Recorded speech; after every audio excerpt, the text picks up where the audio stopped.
Затоа што господовите празници, господовите настаните од светата историја, е нешто што секоја наредна генерација до нас денес треба не само да го памети или да учи за тоа, туку сите ние треба тоа да го доживуваме, како да сме биле ние дел од тие израелци 40 дена, 40 години во пустината.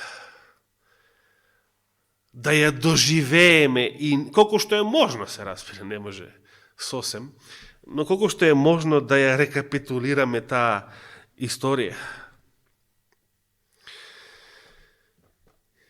И секоја генерација израелци требало да се весели и да го празнува тоа господово водство на нивните предци низ пустината, кога Господ чудесно и ги ослободил, но за тоа беше посветена Пасхата, за самото излегување и ослободување од Египет, значи пролетните празници, кога им го дал законот на Синај, за тоа се прославуваше и комеморираше со празникот Петдесетница, кога и се случило, и со есенските празници, со сениците, да се обновува таа историја, тој спомен, сеќавање за Божјото водство на целиот народ низ пустината, кога целиот народ живеел во шатори, кога и самиот Господ живеел во што? Престојувал неговата видлива слава, престојувал исто така во еден шатор. Направете ми светилиште, многу ми се допаѓаат тие зборови од Излез 25 глава, а и на други места. Направете ми светилиште. Зошто? Единствената причина што ја кажува, не за да имате богослуженија, не за да ми принесувате жртви, за да живеам. Господ им вели, за да живеам, за да престојувам меѓу вас. Колку е ова нешто славно. Замислите, тие бунтовни израелци, што потоа ги испокасаа змии, заради своето неверство и роптање. И мнозина од нив изгина и од други причини. Земјата ги проголта. Изгина од помор заради тоа блудство, што го споменавме исто така. Тие израелци има толку благословени чуда околу себе.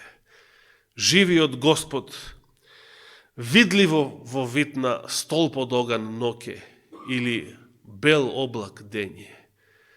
Видливо Божјата слава живеела, присуствувала, престојувала помеѓу нив.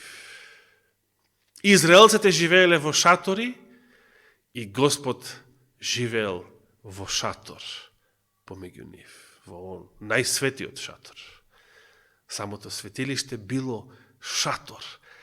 Со векови во историјата на Израел, светилиштето, не само тогаш за време на пустината и за време на Мојсей, со векови подоцна се до царот Соломон.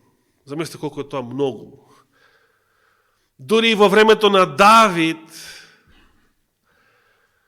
со векови светилиштето било шатор.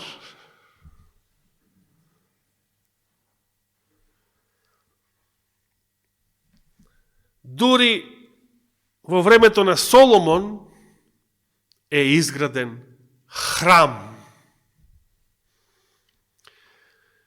Едно од 7 светски чуда и според духот на пророштво најубавата градба исто така што постоела на земјата. Соломоновиот храм. Господ како да сака да живее во шатор. Многу повеќе престојувал во шатори. Во светилиштето кога било шатор со векови. А многу помалку во издзиданиот храм. Многу интересно. Мене лично ми не достига шаторот. Денес сме навикнати на луксузни летувања, хотели, готови јадења. Меѓутоа, далечната 95-та година, кога поминав 10 дена во шатор на Охридско езеро, заедно со сите деца на Бошко и плюс едни двајца нивни соседи, не можам да го заборавам. Толку беше убаво да се живее во шатор. Може би звучи глупаво од денешен аспект, но има една своја убавина сето тоа. Знаете, има народи кои што живееле на таков начин, номадски народи. Унгарците, например, долго време биле номадски народ, значи живееле во подвижни живеалишта, шатори, земуници, често биле на конј, повеќе биле на коњи него што биле седнати или пешки, монголите, да. Дури затоа што толку долго време живееле номадски со подвижни живеалишта, унгарците долго не ни формирале во својот јазик поим за сосед. Народ што живее номадски со подвижни живеалишта, тој нема соседи. Затоа на унгарски сосед се вика шомшед. Значи го превзеле од србите зборот сосед или од нас, но на свој начин си го изговориле шомшед. Цели народи живееле, монголите можеби најдолго, со векови живееле на таков номадски начин на живот.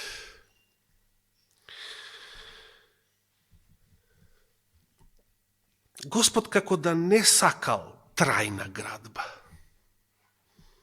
Ако се сеќавате, чија иницијатива беше да се изгради воопшто храм во Ерусалим? На Давид. Тој тоа го посакал. Човечка иницијатива беше тоа. Но Господ не ја сака масонеријата, дзидањето. И дзидарите. Многу. Нека ми извинат оние што се дзидари по професија.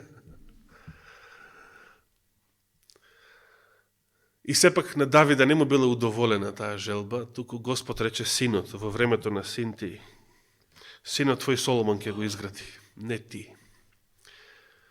Но многу пократко Господ живеел во таа градба. Само 384 години до разорнувањето од страна на Вавилонската војска.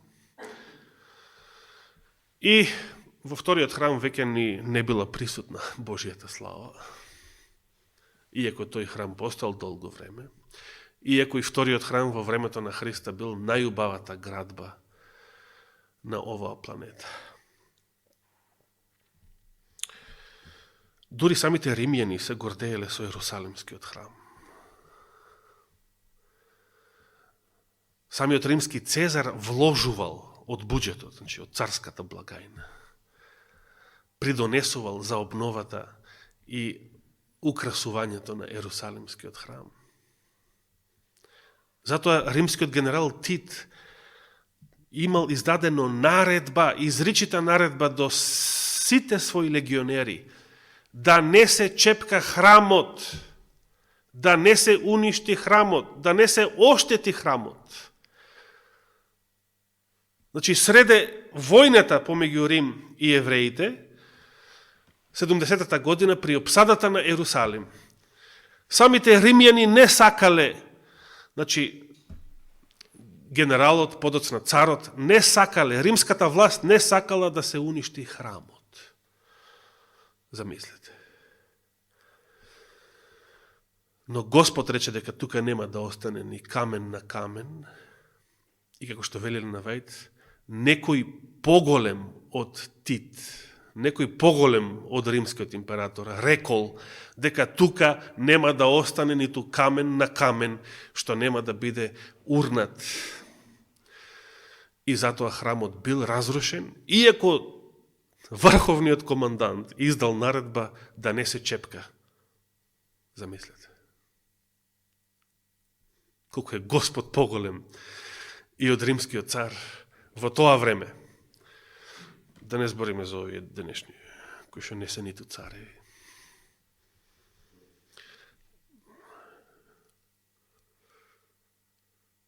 Господ, и кога бил на земјата, сите се гордееле со храмот, евреите се гордееле со храмот, римјаните се гордееле со храмот, Господ како да не му се свигел. Не му се свигел. Како да не му се свигел, велам. Како многу да не му било гајле за храмот. И уште во Стариот Завет на колку места вели, со што ќе ме споредите, вие ли ќе ми изградите куќа да живеам, јас го исполнувам целото небо и целата земја. Апостол Павле им вели на атињаните, Господ не живее во ракотворени светилишта, но во шаторот од времето на Мојсей до времето на цар Соломон најдолго живеел. Во едно подвижно живеалиште.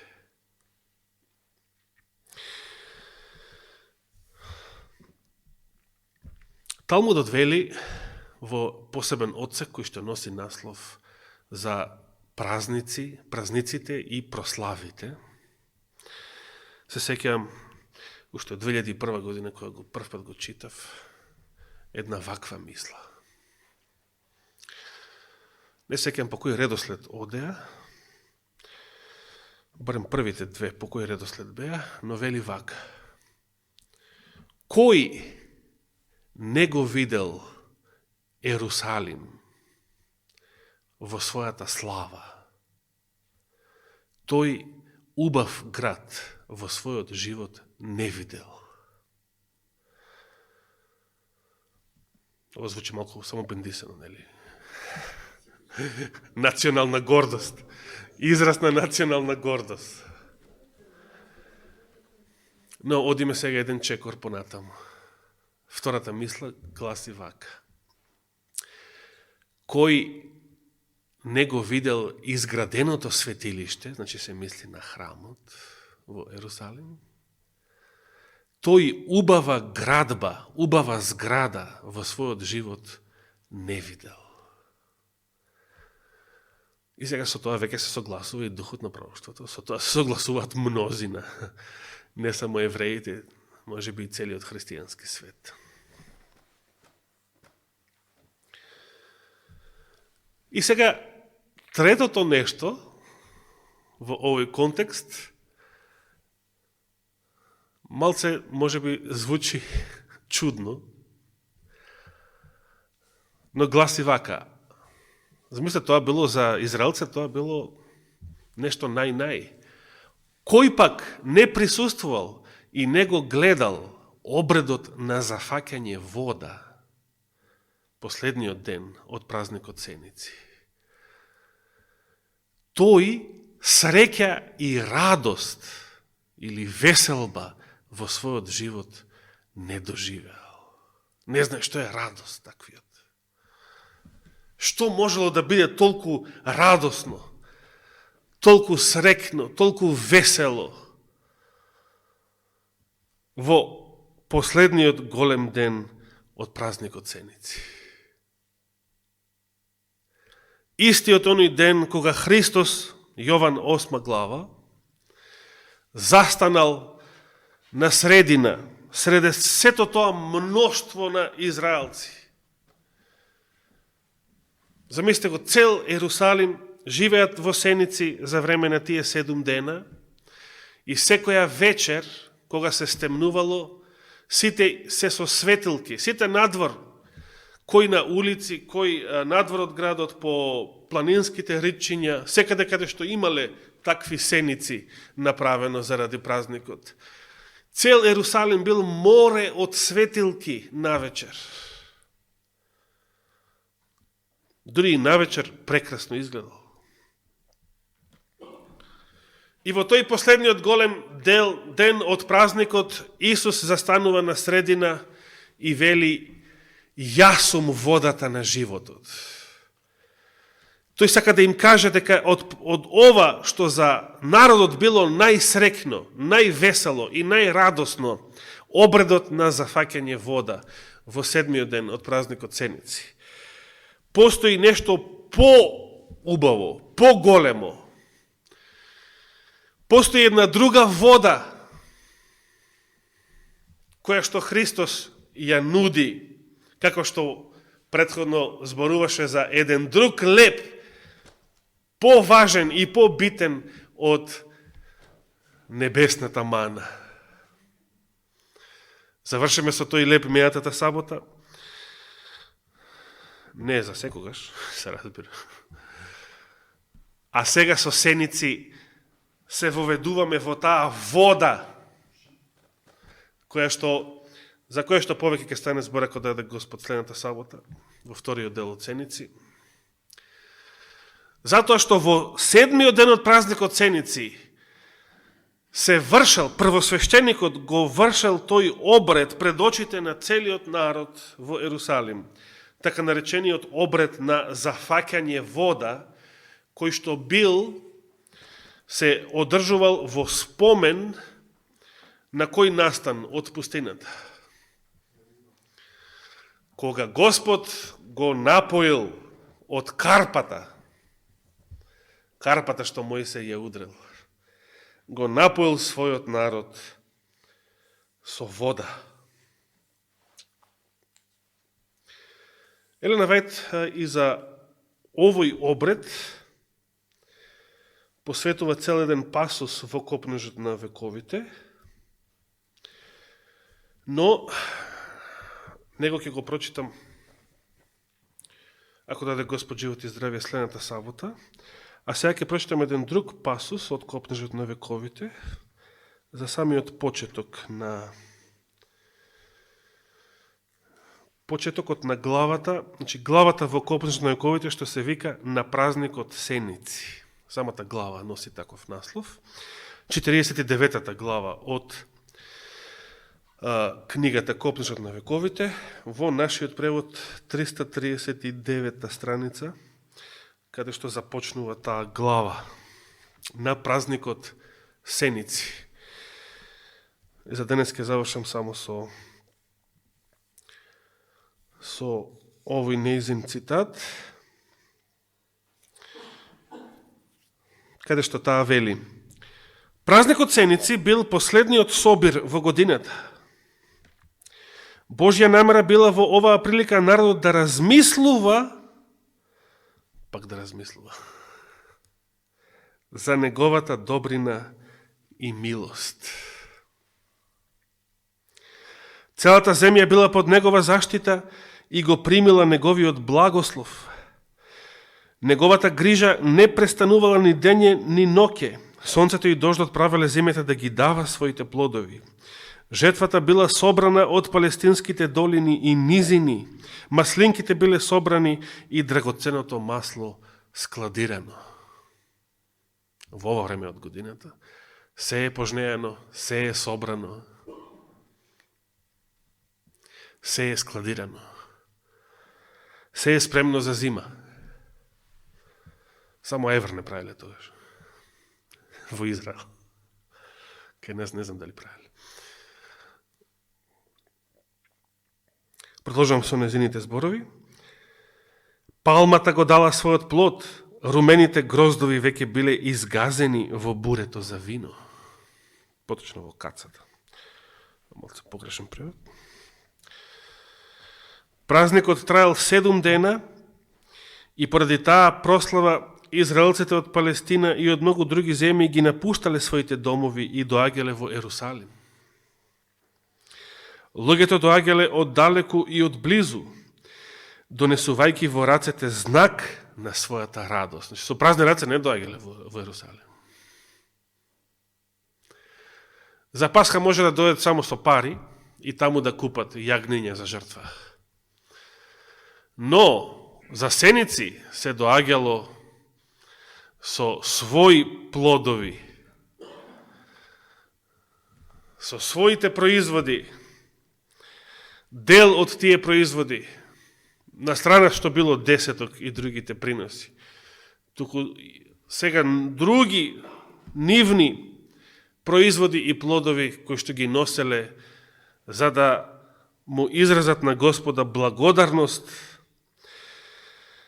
за сета негова заштита и сите негови благослови во текот на земјоделската година.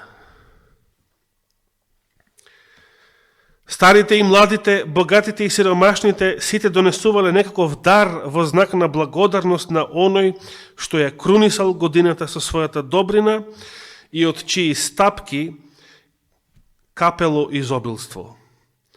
Се што можело да го задоволи окото и да даде израз на сеопштата радост, било донесено од шумите, така што градот прилегал на некоја, самиот град прилегал на некоја прекрасна шума.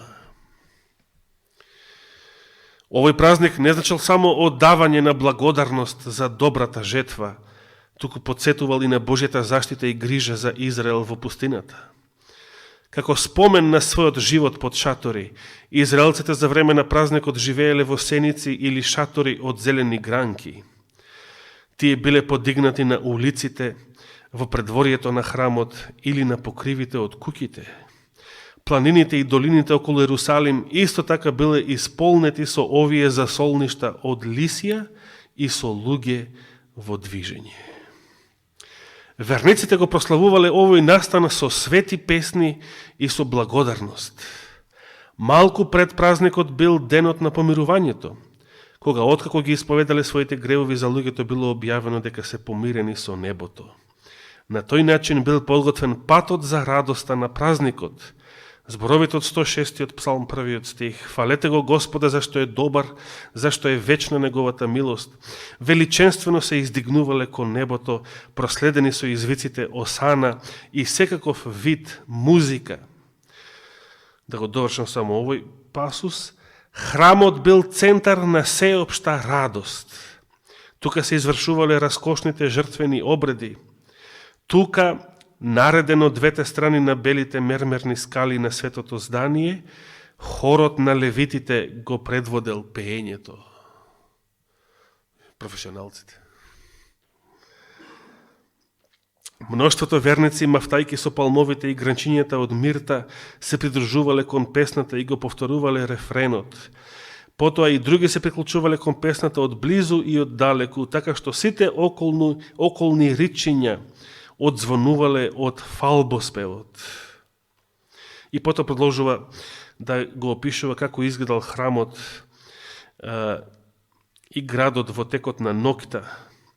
Храмот и неговите предворија блескале цела ноќ со вештачка светлина. Музиката, мафтањето со палмови гранчиња, радосните извици осана, големата маса народ, светлината што се излевала од висечките фенери, поворките на свештениците и величествените обради, сето тоа создавало сцена што оставала длабок впечаток врз наблюдувачите.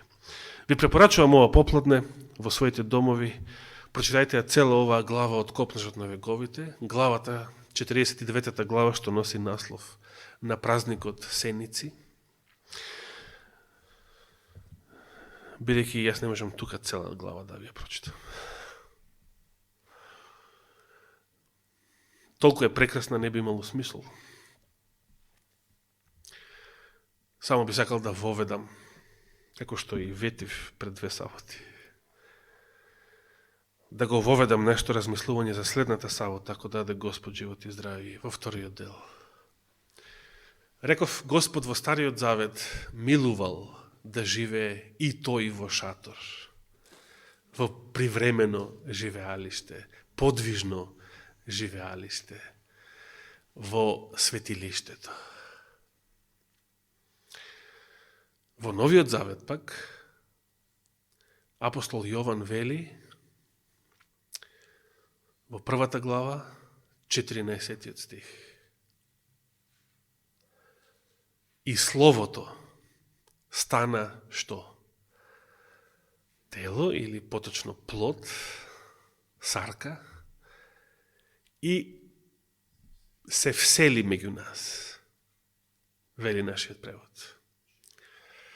Во оригиналот се употребува еден друг глагол, Јован употребува еден друг глагол, катаскиносен, скинија, шатор. И во Септуагинтата уште, празникот Седници така се нарекува, скинопигија, скинопигија. Господ стана тело, и може вака да го преведеме, се вшаторил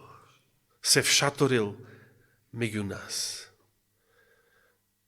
Или се восеничил меѓу нас. Се употребува истиот збор, скинија, за именката скинија, што значи шатор, и како што и сениците се наречени во Септуагинтата и во Новиот Завет. Шатор, скинија. Од тука јас верувам дека Христос се родил во Витлеем на празникот Седници. Како денес, во првиот ден, 15-тиот од 7-миот месец. А 8 дена подоцна, значи следната сабота, 8-миот ден од празникот, бил и обрежан. Тоа не може да се докаже. Има некои што тврдат дека Исус бил роден на Рош Хашана, на празникот на трубите, значи пред 2 недели, па бил обрезан на Јом Кипур, што не одговара, бидејќи не Јом Кипур е 10-тиот ден, не е 8-миот. Тука некаде, значи, се теориите околу Христовото раѓање, кога точно било. Важно не е зимската, но околу есенските еврејски празници. И празникот Седници, кој што имал изобилство, радост, прослава и значење и во старозаветен контекст за израелскиот народ, исто така обилува со предслики за новозаветните благослови, за Христовата служба и мисија на оваа земја. Нека му е фала и слава вечно. Амин. Оче наш, ти благодариме за денешниот саботен ден, ти благодариме за оваа прекрасна прилика кога можеме да се подсетиме и ние на твоите славни дела уште од древното минато. Ти благодариме што и ние можеме да осетиме малку, барем малку од онаа радост која што постоела, која што ги исполнувала животите на твојот народ, сите оние кои што го прославувале празникот Седници. Ти благодариме, Господи, што се уште живееме во мир, што можеме, за разлика од пролетоска, да доаѓаме и да имаме богослужение во овој храм. Ти благодариме, Господи, што не чуваш, не милуваш и се уште не трпиш, за да се покаеме, поправиме и бидеме спасени од Твојата благодат. Те молиме најмногу за нашите болни и немоќни, кои што не можат да бидат со нас физички. Те молиме за сестра Мимица во овие тешки денови. Да бидеш со неја, да ја утешиш, да ја благословиш и да ја исполниш со радост. Бидејќи знаеме од искуство дека ти среде маките и неволите, среде тагата и разочарувањата, знаеш да направиш силна радост во срцата на верниците. Исполни ја, Господи, со Дух Свети